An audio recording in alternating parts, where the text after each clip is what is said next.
tonight's awakenings. Let's rise together.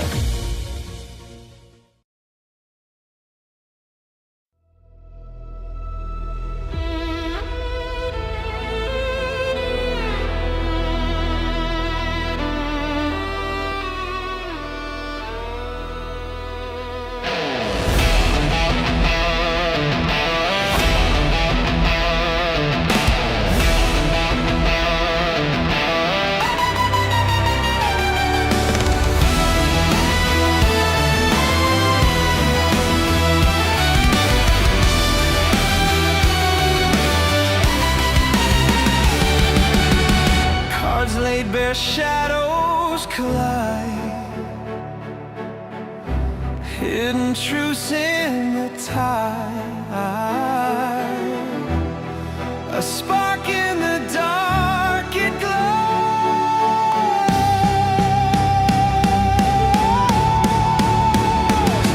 Illuminate, illuminate, through the fog the stars awake. Illuminate, illuminate, the path you seek, the steps you take.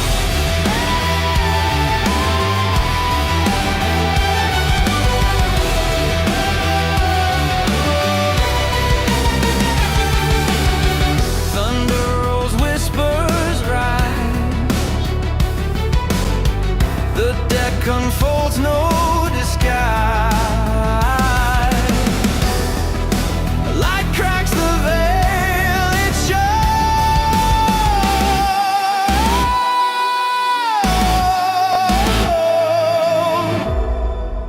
What's unseen now inside? What's unseen now inside? What's unknown now ignite.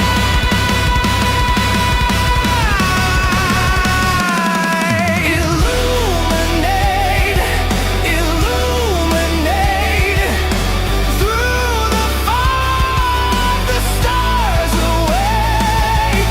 Illuminate, illuminate, the path you seek, the steps you take.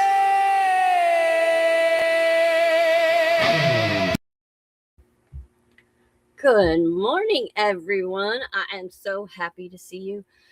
I will tell you up front, I am very nervous this morning. I don't think I've been this nervous doing a show in years. And I feel like that it is a very powerful message. Could be why it kind of goes along with a lot of what we've been talking about all week with taking back your power and so on. I also got guides telling me this morning that not only do my typical listeners need to hear this, but that there's someone out there that doesn't normally listen that is going to be touched today. So whatever that means, it doesn't matter.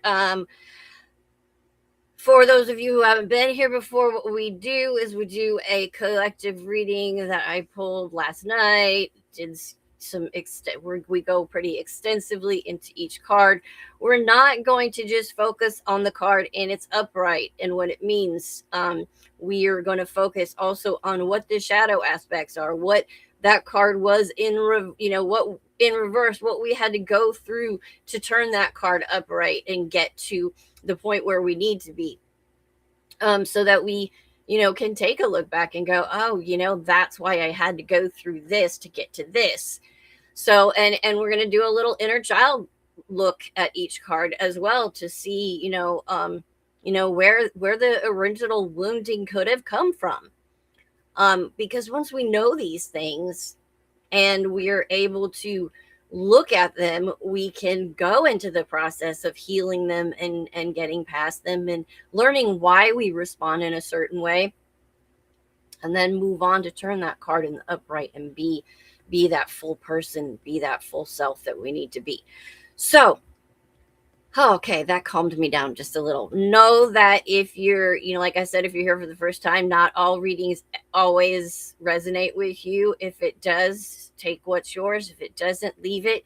But know that, especially the way we're doing this today, even if the card doesn't resonate with your life per se, the lessons that are learned from each card and going through the shadow aspects can help you not only from past, present, but also future.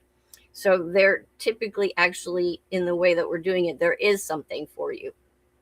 All right, so let us get started with our. I want to make sure I'm stopping and thinking for a second. I unmuted the mic. We're on the radio. I think everything's done today. Okay. All right, here we go. In our present situation right now, we have the Hierophant. The original theme in this card is tradition, conditioning, inherited beliefs.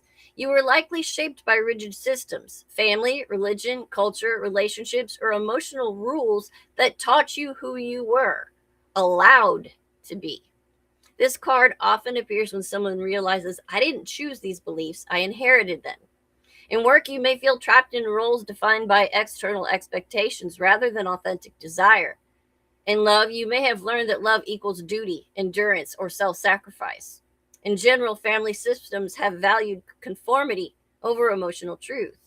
Your nervous system tends to fawn and move into compliance mode. When healing, you need to learn you are allowed to rewrite the rules of your life. The Hierophant is I learned the rules so I wouldn't lose love. The inner child says, I figured out what I was supposed to believe, feel, and be because I wanted to stay safe and accepted. That core wound causes conditional belonging. Love felt tied to obedience, conformity, or emotional restraint. You don't have to follow anyone's rules to deserve love anymore. The gift that can come from suffering that trauma is you become someone who can consciously choose values, not inherit them. All right, up next, we have in the challenge position, we have the good old Page of Swords. I think we saw them a few times yesterday. The original theme of this is questioning, curiosity, and truth seeking. You may fear you fear that the questioning the system feels dangerous. You feel misunderstood, punished, abandoned, or labeled as difficult. In work, speaking up feels risky. In love, you may suppress questions to avoid conflict. In general, truth-telling may have been discouraged. Your nervous system response is to become hypervigilant and intellectualize everything. When you heal, curiosity is not a betrayal. When you heal, you learn curiosity is not betrayal. It's liberation. You watched everything so you wouldn't be blindsided again. Your inner child message learned to think fast, notice shifts in tone, and ask questions because surprises felt dangerous. The core wound for that is unpredictability and emotional inconsistency or betrayal. You need to know that you don't have to stay on guard all the time. You are safe to be curious without fear. The gift that can come from this trauma is that your mind becomes a tool for truth, not survival. All right, next up, in the subconscious, we have death. The original theme is endings and rebirth. The trauma layer of this card says that deep down you already know something in your life must die, even if it once protected you. This often points to identity death, attachment pattern death, survival strategy death. In work, this is an old career identity that is dissolving. In love, it's a trauma bond or emotional pattern that is finally ending. Generational cycles are being broken. Your nervous system response to this is grief, fear, and loss. But in healing, you are not losing yourself. You are shedding what you had become. Death tells you you knew something had to end, even if it hurt. The inner child is telling you, I realized that some things couldn't stay the same, but I didn't know how to let go without losing everything. The wound from this is loss, abandonment, or identity rupture. Reparent that inner child. Know that endings don't mean you disappear. They mean you evolve. The gift that can come from this is you become someone who can release without self-betrayal. In the past. Ouch, ouchie, ma'am. I'm sorry if this is hurting you. I should have put up the trigger warning before this one. And let me tell you, by the time we get to the homework for the week, I will probably have eye sweating issues. I had eye sweating issues last night and severely again this morning just in typing this all out. So anyway, in the past, we have strength. The original theme is quiet resilience. In trauma, you were forced to be strong before you were ready. You may have learned not to cry, not to need, and not to depend. In work, you survived pressure silently. In love, you tolerated more than you should have. In general, you became the emotional stabilizer. Your nervous system response was to freeze and to learn endurance. In healing integration, you learn you don't have to earn love through suffering anymore. You learn to be strong because nobody else could.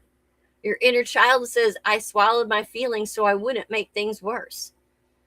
The core wound is emotional neglect or parentification. I can't say that word. You guys know me about tripping over words. That's having to be the strong one. Your reparenting response for this is you don't have to be brave all the time. You're allowed to be held too. The strength that can come from this is that strength becomes compassionate, but not self-sacrificing. All right. Next up, I'm putting him in the wrong spot here. Conscious goal right now. Hermit. This is withdrawal for truth. Don't fall into the trauma layer where some solitude feels like intimacy. You may unconsciously believe if I stay alone, I can't be hurt. In work, this is a desire to escape a toxic environment. In love, this is pulling away to avoid emotional risk. In general, creating distance to feel safe. The nervous system's response is avoidance and shutdown. In healing integration, solitude can be sacred, but connection is not danger. Being alone felt safer than being misunderstood. Your inner child says, when I tried to explain how I felt, it didn't work, so I learned to go quiet. The core wound is feeling unseen or emotionally misunderstood. You deserve connection that understands you, not just solitude that protects you. The gift that it can come from this is your solitude becomes wisdom, not exile. All right. In your near future, I love this. The Empress. This is abundance and emotional expansion. The trauma layer of this is that receiving feels unfamiliar. You may feel guilt around pleasure, rest, or softness. In work, this is allowing creativity instead of constant productivity. In love, it's learning to receive affection without suspicion. In general, this is creating warmth instead of survival mode structure. Your nervous system has learned resistance to response is resistance to safety. You are allowed to thrive, not just cope. You want to feel soft without being punished for it. The inner child message is, I want to feel beautiful, loved, and cared for, but I'm scared that softness makes me vulnerable. The core wound around this is shame around your needs, pleasures, or emotional expressions. Reparenting yourself, teach yourself that softness is not a weakness. It is your birthright. The gift that comes from this is you become someone who creates warmth instead of waiting for it. All right, in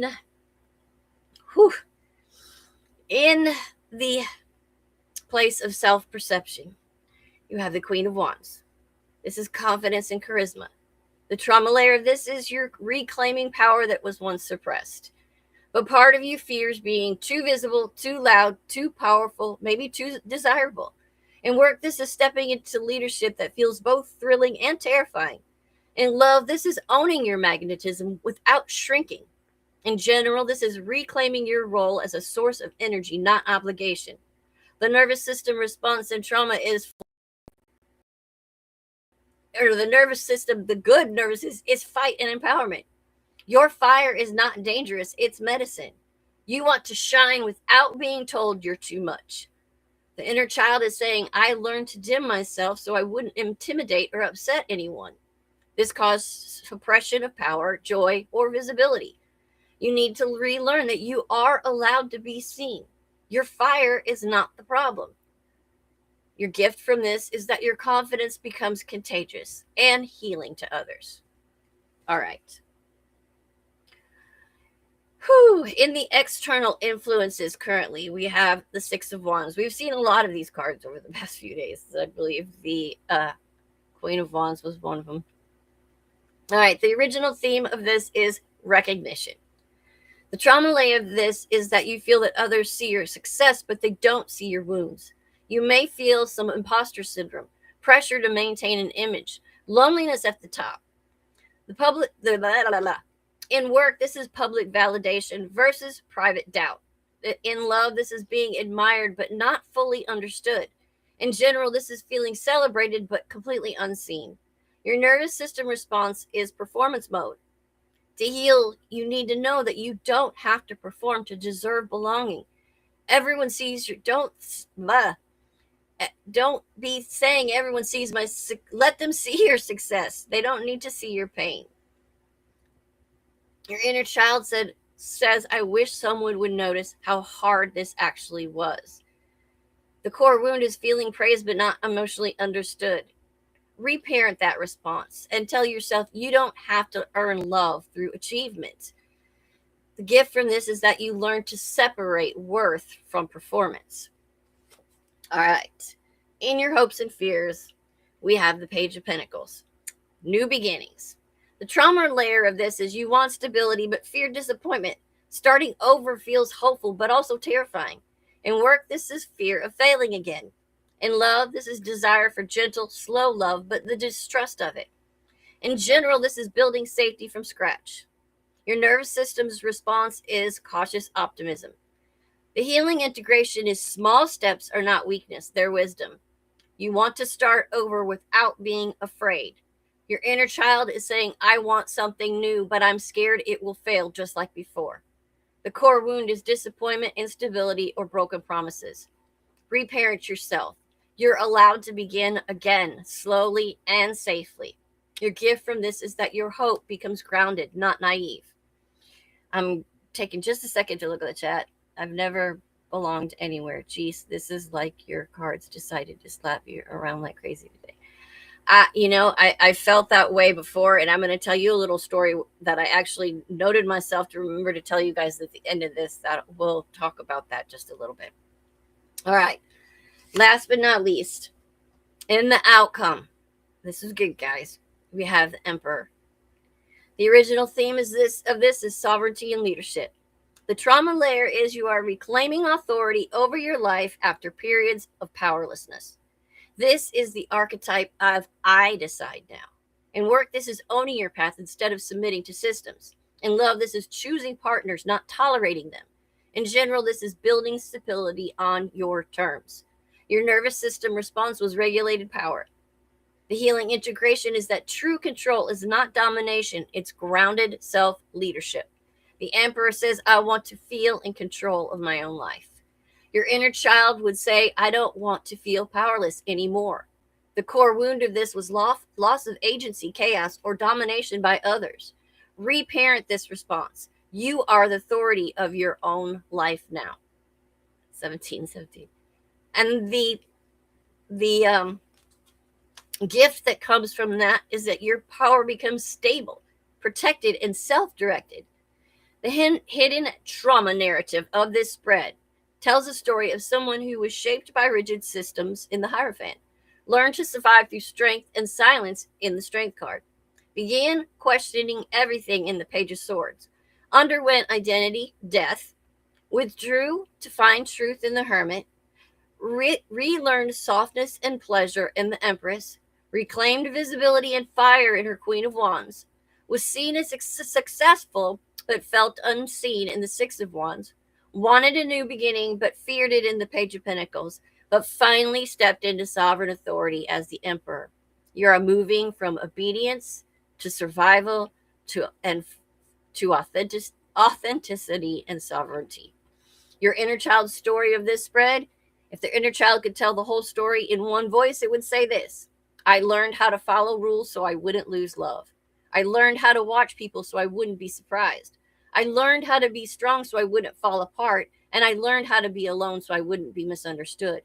But now I want something different. I want to be soft. I want to shine. I want to begin again, and I want to be in charge of my own life. That's not regression, that's healing. This is a pivotal karmic chapter, not a passing phase. The fact that 6 cards were major arcana in the upright says this is faded energy. Major arcana represents soul lessons, destiny shift, and life themes. Having more than half of this spread in the major arcana suggests events are guided by deeper forces other than everyday circumstances. These are life-altering choices. This situation isn't just about external events. It's about who you are becoming. I know the word again. The universe is less interested in comfort and more focused on evolution. You're aware of a loss of control in a sacred way. This is one of those moments when surrender, alignment, and integrity matter more than strategy. In short, this isn't a random storyline. It's a turning point in your soul's narrative. Okay, I said I was going to share a little story. That's the end of the reading. Before we get into our homework card, I guess we're doing a little things a little backwards today. We are going to talk before we go into the homework. But so when you were saying that, I remembered something today. Back when I was in therapy, I had multiple therapists throughout my life, and what do you call them? A psychiatrist, psychologist, counselors, the whole deal. And in all of them, there was literally just one that I really, really liked and really connected to. And I finally opened up to her one day because I'd always had a hard time explaining to people how it was that I felt.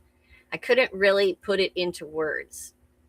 So the best way I could describe it was I finally said, I feel like the entire world, as far as the population of the people in the world, are all my boss.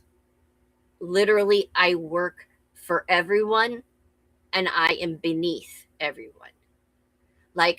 That's why I felt like I couldn't fully be honest with her about things before I told her that. It was why I always felt I never could stand up to myself in relationships. I couldn't stand up to myself on the job. I couldn't stand up for myself in school. Never, not ever did I feel like I could stand up for myself. And I finally realized it was because I'd basically given away my power to literally the world. I had convinced myself that I was literally worth less than the entire population of the world. Imagine that. I mean, looking at that now, like, really? You gave away your power to the entire world. You literally thought there was no one ever that should listen to anything that you have to say because you are that worthless, that there's no one, that you are you know nothing more, you are nothing, you are below every single person on the planet. And I felt that way for the majority of my life. And there's still a pretty heavy presence of it there. I show it generally in, I would say, love relationships, but I show it in friendships and other things too. There's still a bit of that there. I feel like even if I feel very strongly that I have something that I need to say to someone, I won't say it because I don't think I have the right to say it because I'm beneath them somehow. That's a pretty shitty feeling. But that's part of why when we go through these cards and we look at these core wounds, we look at these inner child statements, we can look at, in the end, what I did call a gift. The gift that each of these painful experiences can give us if we choose to learn from them. They're not going to feel all that great if we don't choose to learn from them. But if we choose to learn from them, then it can completely turn our lives around so that we can live in our authenticity finally. All right, let's move on to our homework card. I'm probably going to cry more than I already have, but it's fitting. But one of the reasons why this made me cry so much when I was writing it up is because this person, it is a person as far as in the tarot. It's a masculine, but this, we all know that when I wanted to point that out because I will say he throughout the reading, but know that when you know tarot, this is not about necessarily a man. This is about the masculine side of your personality, the masculine feeling. So, the reason this card got to me so much is because I know so many. I've been this person. I've known this person. I've been deeply in love with this person. And I'm also trying to become this person all at the same time. So we're gonna dive into him a little bit today. This is a fire card. This is a card of Aries. This is the King of Wands. And I'm not gonna hold him up here this whole time because this is gonna get lengthy. But there's the King of Wands on his throne with his fire.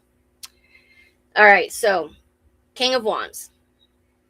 He's not just confidence and leadership. He is power, charisma, trauma, shadow, purpose, sexuality, and destiny wrapped in one archetype. Called the sovereign fire bearer, he's visionary leadership, charisma and magnetism, sexual and creative authority, direction without apology, and passion anchored in purpose. Unlike the Queen of Wands, who embodies fire internally, the King of Wands projects fire outward. This is the card of someone who says, I know who I am, and I'm not shrinking for anyone. But here's the truth most people miss. The King of Wands often emerges after chaos, suppression, or humiliation. I will stop and say right here that one of my biggest and hardest things to face or to think of, or the thing that upsets me the most in life and that scares me the most in life is humiliation. It has been for as long as I can remember. And when I feel humiliated very easily, and I can look back and see those in early childhood situations that I've remembered going through all my process of healing and stuff, just little silly things that if someone on the outside took a minute and looked at it, they'd think.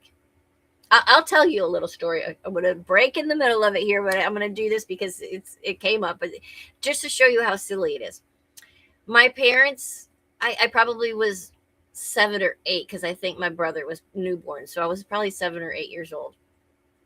My parents would have card games, friends over that would play cards every now and then on the weekends, and we were kind of the kids were sent to the basement to play, and there was these one people that we grew up with.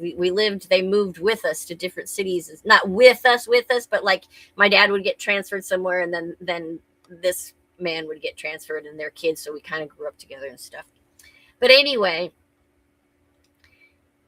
the lady and my mother both had very similar haircuts. Okay. So I don't know.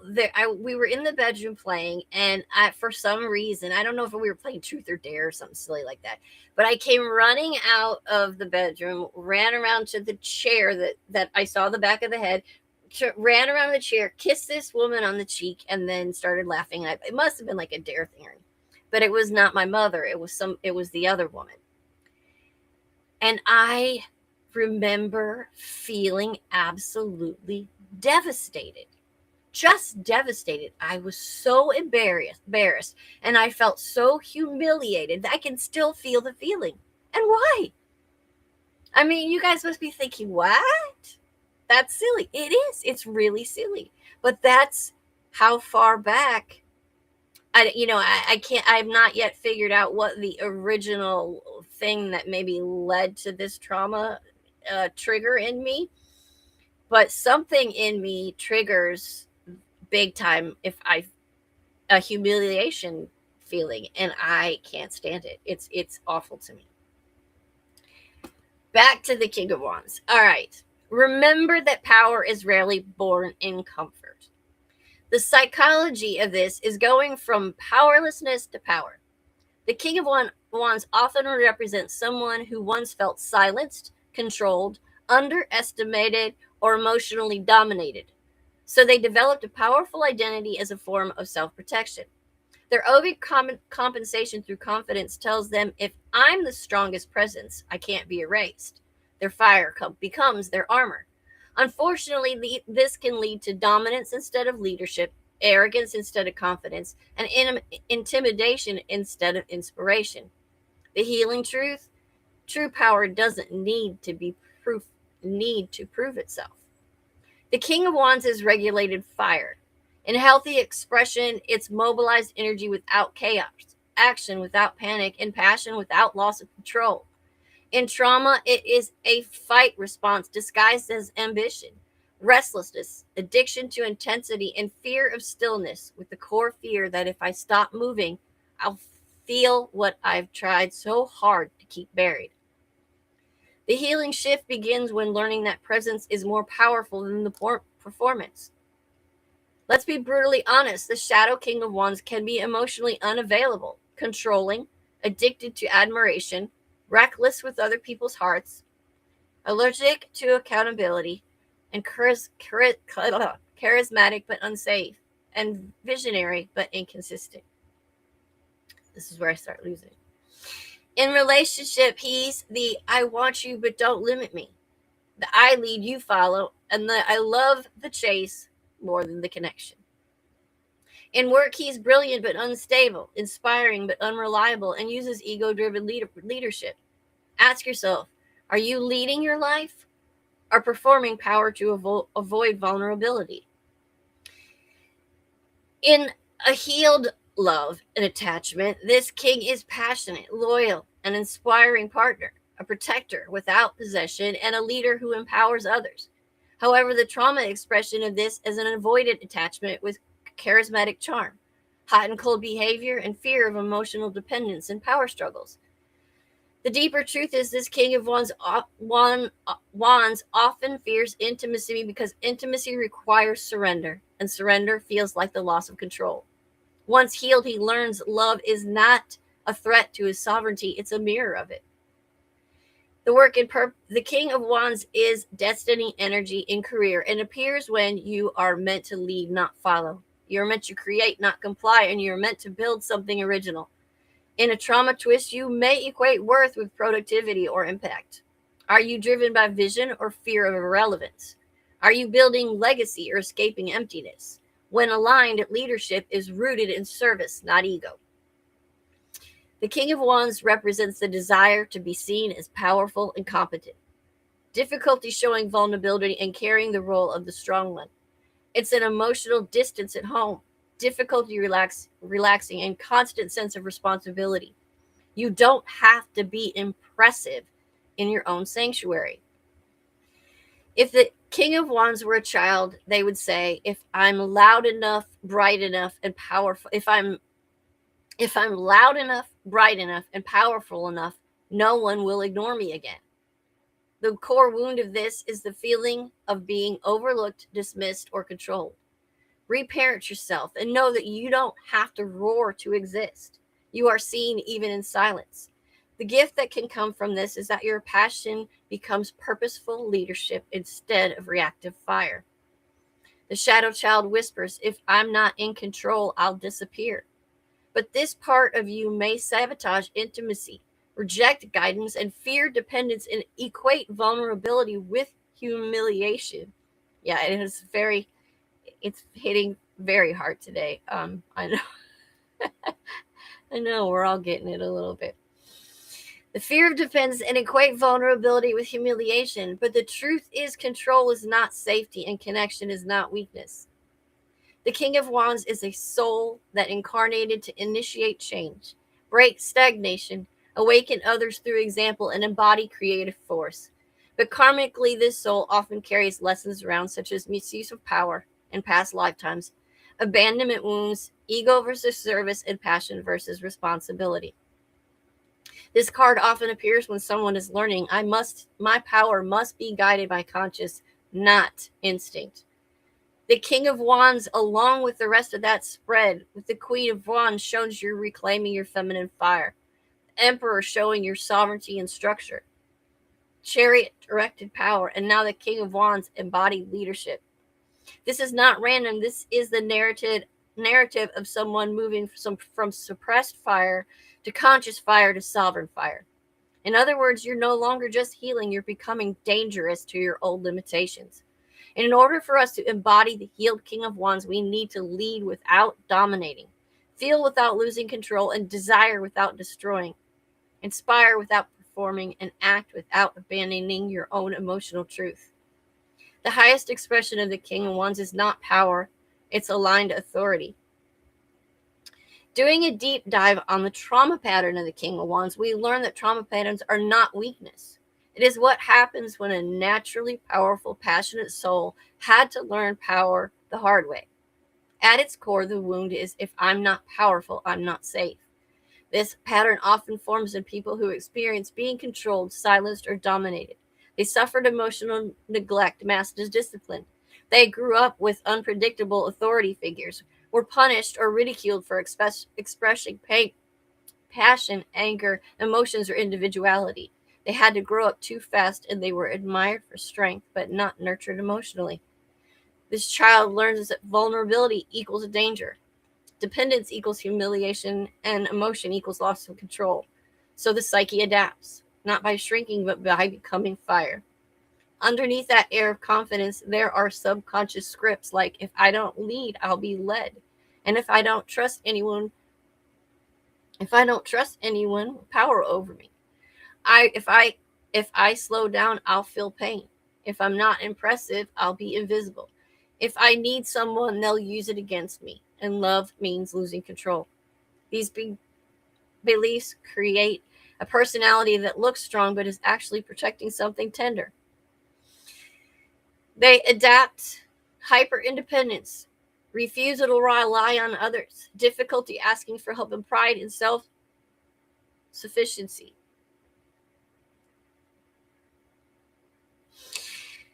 Sorry, taking a second. And taking a moment. All right, let's start that one again. They develop hyper independence, refusal to rely on others, difficulty asking for help, and pride in self sufficiency. In other words, they survived once alone. They weren't going to risk that again. They control through charisma instead of domination. The King of Wands often controls through charm, confidence, inspiration, sexual magnetism. People follow willingly, but the king stays emotionally untouchable. The translation, if I'm adored, I can't be abandoned. They have an addiction to intensity. The King of Wands trauma pattern thrives on drama, passion, ambition, chaos, and high-stakes emotion. Calm feels suspicious. Stability feels boring, and peace feels unsafe. The translation for this is, if it's quiet, something bad must be coming. They develop avoidance and emotional vulnerability. Avoidance of emotional vulnerability. In love, this looks like hot and cold behavior, fear of commitment or emotional dependence, attraction to unavailable partners, sudden withdrawal when intimacy deepens. The translation, I want connection, but not at the cost of control. This is ego versus wearing their ego as armor. Confidence becomes identity. But underneath the bravado is often a fear of inadequacy, a fear of irrelevance, a fear of being ordinary. The translation, if I'm not extraordinary, I'm nothing. This trauma pattern can create power struggles, emotional manipulations that are often unconscious. The I lead, you follow dynamics, jealousy disguised as protectiveness, and disappearing once feelings get real. The King of Wands doesn't fear love, he fears what love requires, and that's surrender.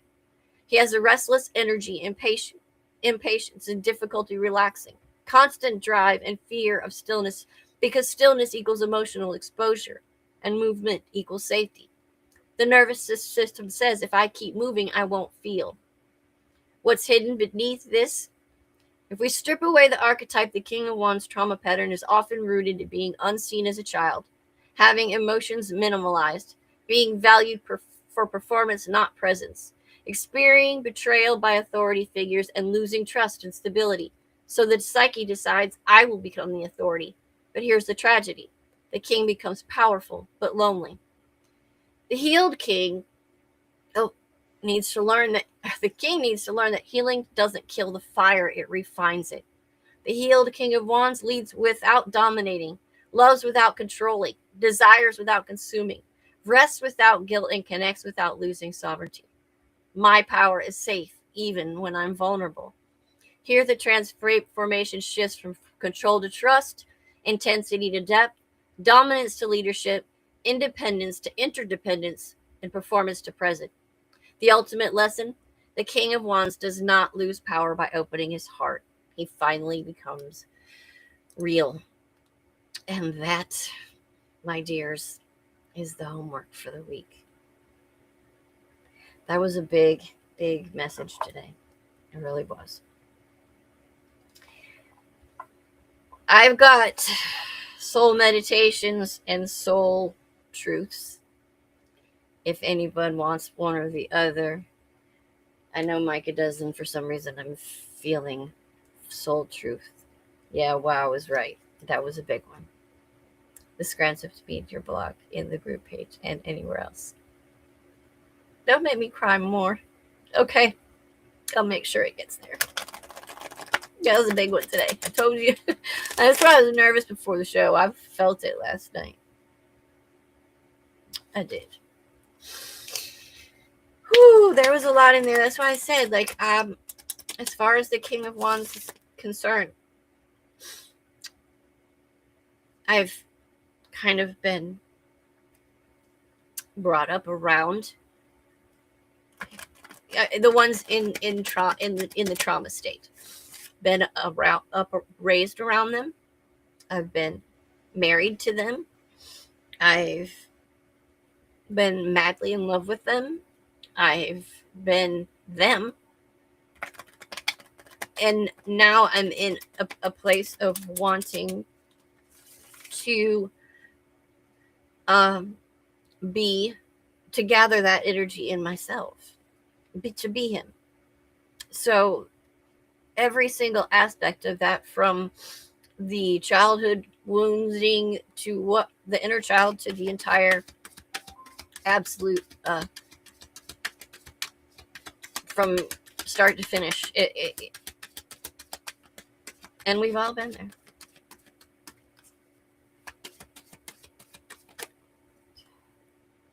Actually, as I see you now, it might be just as beautiful. Had this,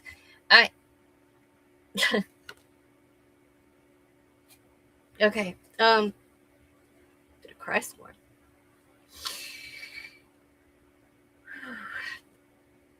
I often have my releases on air. It's kind of funny.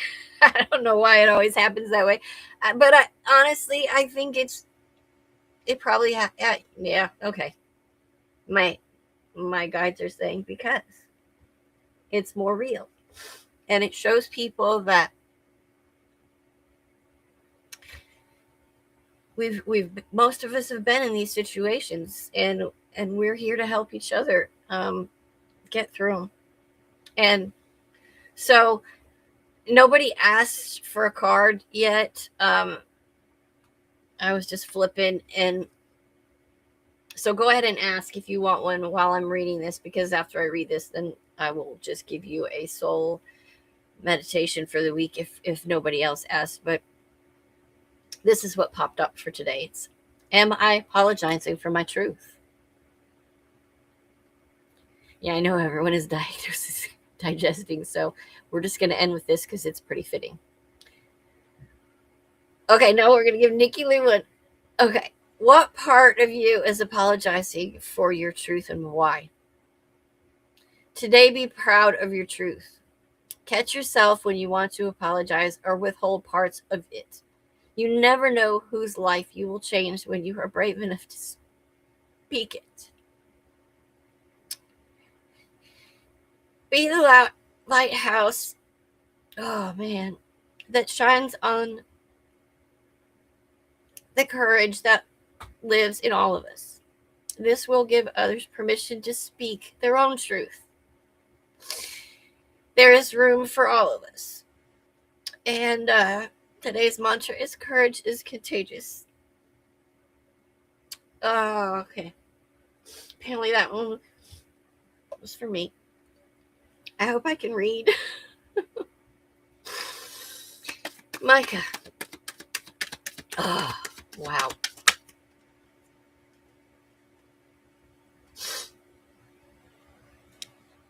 Micah, do I surround myself with people who lift me up?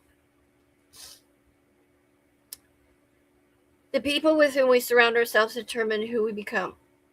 Does your tribe fill you up? Do they inspire you? Do they help you step into your greatest potential? Today's soul action. Make a desire list of the type of people with whom you wish to surround yourself and clarify if there is anyone in your life who no longer serves you. Can you love them from a distance? Oh, man. Nikki, I'm sorry. Why first? Yeah. Micah said a word I'm not going to say out loud because it's been a pretty tame day today. Oh, that one got me big time. Nikki Lou one does. Oh, there it is. How can I be more kind to myself and offer more grace in this very moment?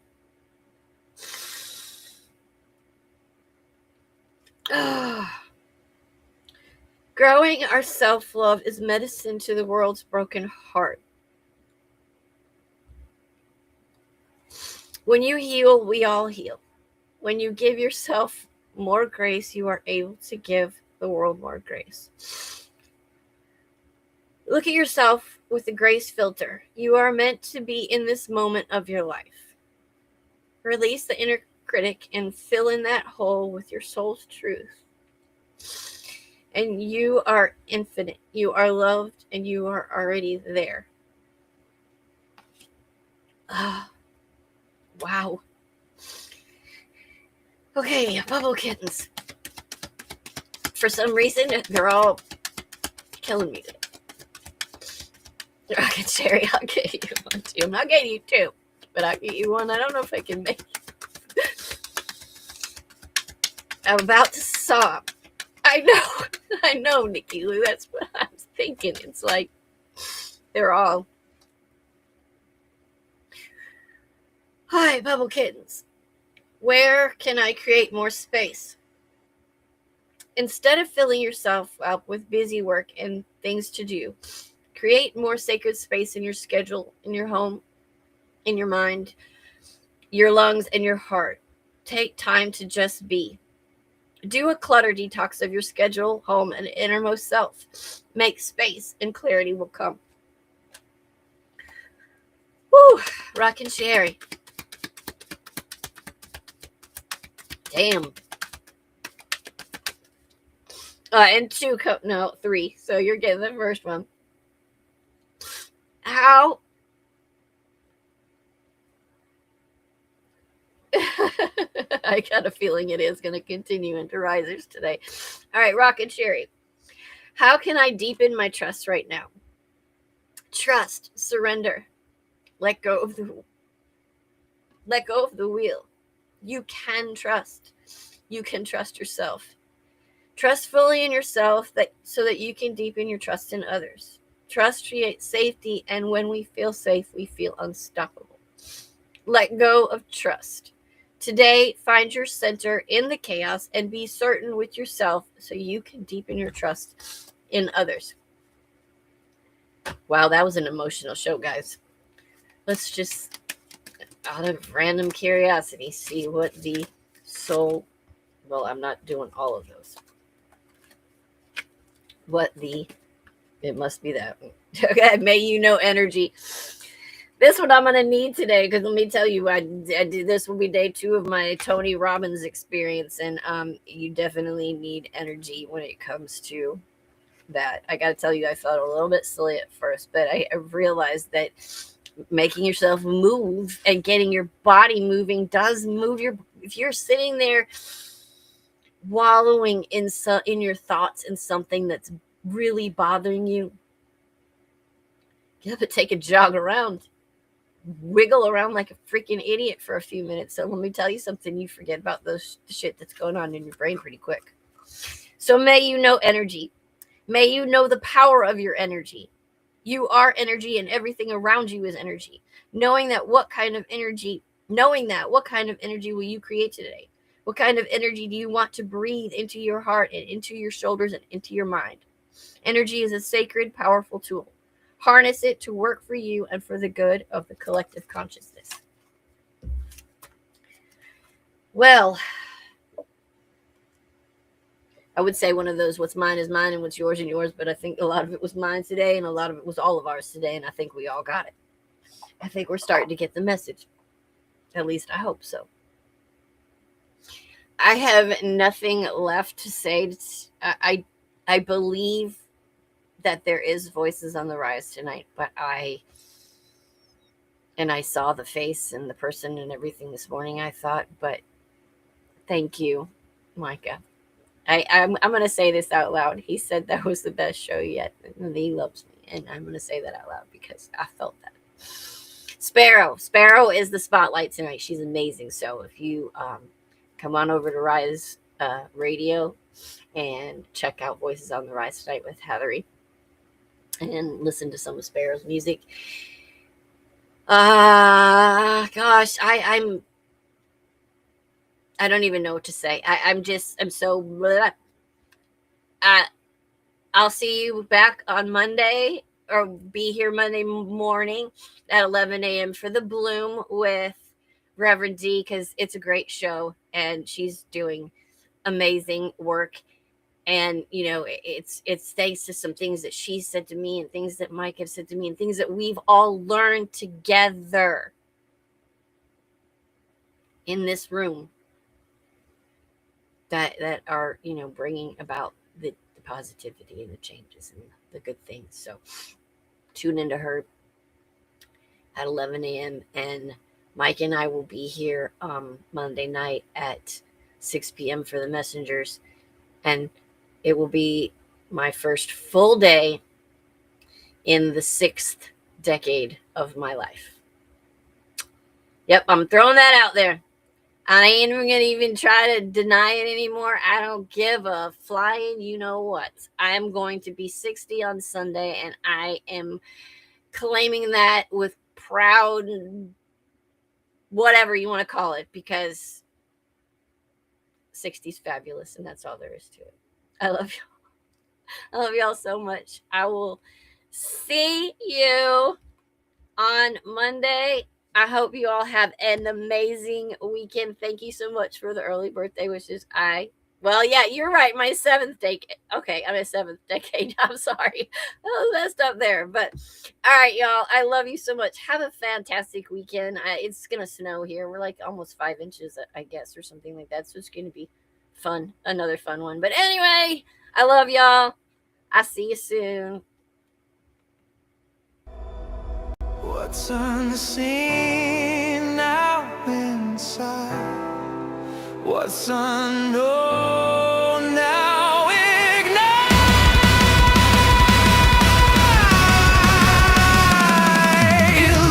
Illuminate, illuminate. Through the fog, the stars away. Illuminate, illuminate. The path you seek, the steps you take.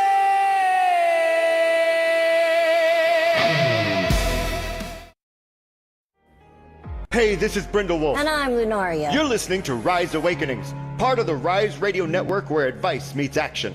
We're here to spark your growth, lift your spirit, and help you crush your potential. Rise awakening, hear the call. Through the shining, we break the wall. Your nation, your voice, where dreams awaken in life. Rise awakening, now is the time. Rise Awakenings. Let's rise together.